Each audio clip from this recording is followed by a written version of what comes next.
The rest of your strategy.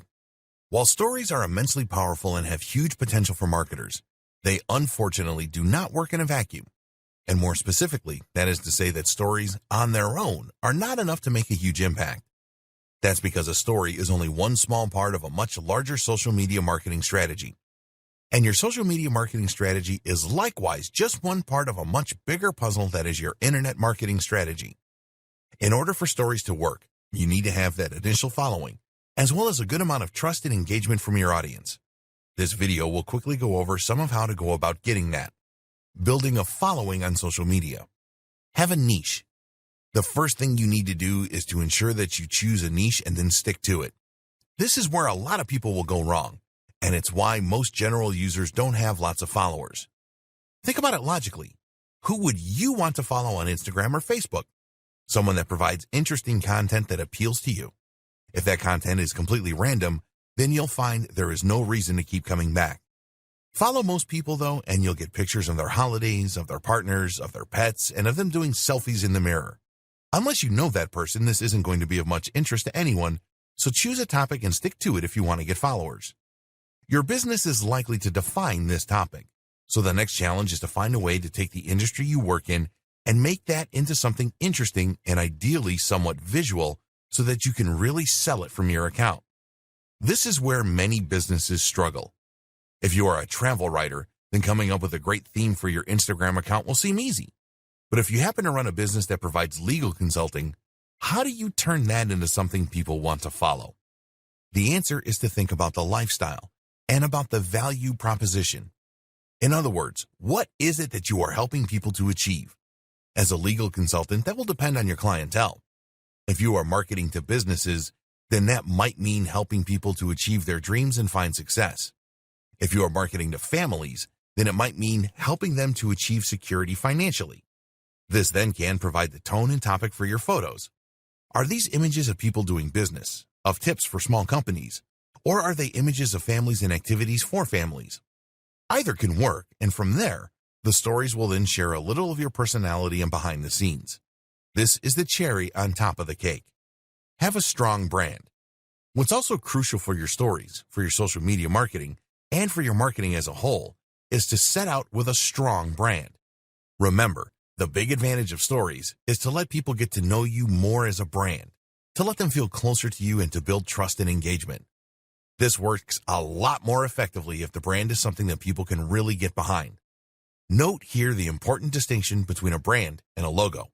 A brand is much more than a logo. Your branding starts when you identify your mission statement. What is your business set out to help and how? What are your values? Take a look at the best business accounts on Instagram and you'll see that they all have a clear message and objective. If we go back to the 1,000 true fans concept, you essentially need to be more than just a business in order to establish those real fans. No one is a fan of their heating company, but you get genuinely fans of Apple. The thing is, there's no reason you can't be a fan of a heating company. Not if that company stands for being eco-friendly, being simple for customers, being convenient. Not if that company also does other interesting things and has a stellar social media account. Know your audience. Don't try to cater to everyone, and know what you're here to do. Create a logo that expresses this intent, and hopefully you'll attract the right kind of customer who has the potential for high engagement. This is the kind of customer who will watch your stories and who will become more loyal to your brand each time they do. Take good pictures or write interesting things. What's also, of course, rather important is that you take great pictures. We mentioned that this was somewhat important for stories, but for your general accounts it becomes much more crucial. Even if you choose a topic that interests a lot of people, you're not going to keep your followers very long if all your images are grainy and at awkward angles. As such, then, it's highly important that you also brush up on your photography skills.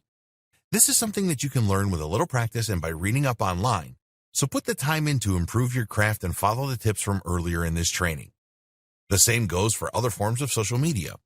If you have a Twitter account, then you need to tweet interesting and humorous things. If you have a Facebook page, then make sure that you are sharing interesting content relevant to your audience through it. The big takeaway: offer value. Make sure you are providing a good reason for people to follow you. Too many brands, especially older corporate businesses, will make the mistake of only ever posting about their own services or industry. Again, this is something that they think makes them somehow more professional, and they are often afraid to venture outside of that comfort zone. But think realistically. How likely would you personally be to want to follow an account that only ever posted about how effective its EPOS system is? You need to provide good content to ensure that the next time you post, your followers want to look. And remember, engagement is more important than followers. Be active and consistent. Of course, people are also going to stop following you pretty quickly if you never post, so you also need to make sure that you use the site often if you want to gather some momentum. And better yet, be active in liking other people's photos and posts too, and commenting. That way, people will come to see who like their pictures and you'll bring in lots of new visitors. Try to get into the habit of posting once or twice a day, and where this isn't possible, use automated systems and scheduling apps to keep a steady flow of content to your channel even in your absence. Tags. Finally, you need to make sure that people can actually find your site in the first place, which is where using the right tags comes into place. Tags work in Instagram just the same way they work on Twitter.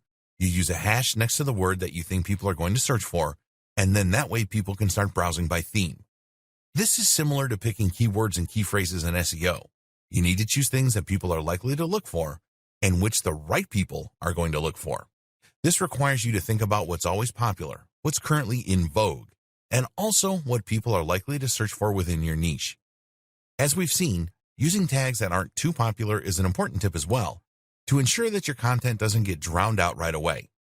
On Instagram in particular, users are allowed to include 30 tags with every post. Our advice: include all 30. Think of it as 30 free chances to play the lottery. There really is no reason not to take every opportunity.